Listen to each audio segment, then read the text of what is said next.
সেই ন্যায় বিচার প্রতিষ্ঠা করতে যে সেই ন্যায় বিচারের মানদণ্ড হলো এই মামলার 2 জন আসামিকে সর্বোচ্চ শাস্তি মৃত্যুদণ্ড দেওয়া হয়েছে।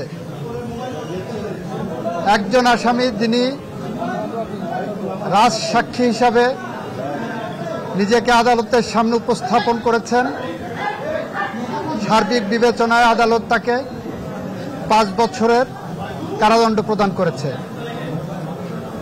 আমরা মনে করি শহীদদের প্রতি, দেশের প্রতি, এদেশের মানুষের প্রতি, গণতন্ত্রের প্রতি, সংবিধানের প্রতি, আইনের শাসনের প্রতি এবং আগামী প্রজন্মের প্রতি দায়বদ্ধতা পরিশোধের স্বার্থে এ রায় একটি যুগান্তকারী রায়। এই রায় প্রশান্তি আনবে, এ রায় ভবিষ্যতের জন্য একটি বার্তা, এ রায় বাংলাদেশে ন্যায় বিচার এবং আইনের শাসনের জন্য একটি মাইল ফলক হয়ে থাকবে। এটা আমাদের কথা। সবাইকে ধন্যবাদ। কি সাজা হয়েছে যদি একটু বলতেন? যে অভিযোগগুলো সাজা হয়েছে আপনারা শুনেছেন, দীর্ঘ আলোচনা হয়েছে। ওনার 5টা অভিযোগকে 3টা কাউন্টে এনে ওনারা সাজা দিয়েছেন।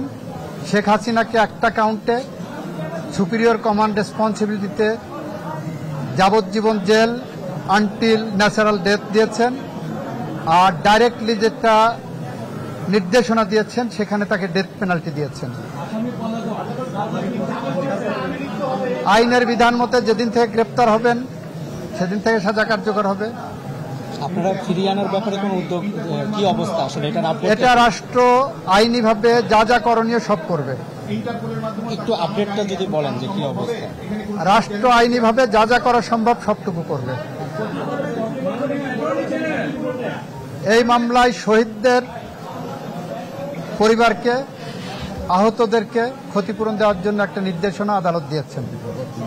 আওয়ামী লীগ নিষিদ্ধের প্রশ্নে এই মামলা বলেছেন, এই আদালত বলেছেন এই মামলার মধ্যে আওয়ামী লীগ নিষিদ্ধের ইস্যু ছিল না বলে ওই বিষয়ে ওনারা কোনো কমেন্ট করেননি।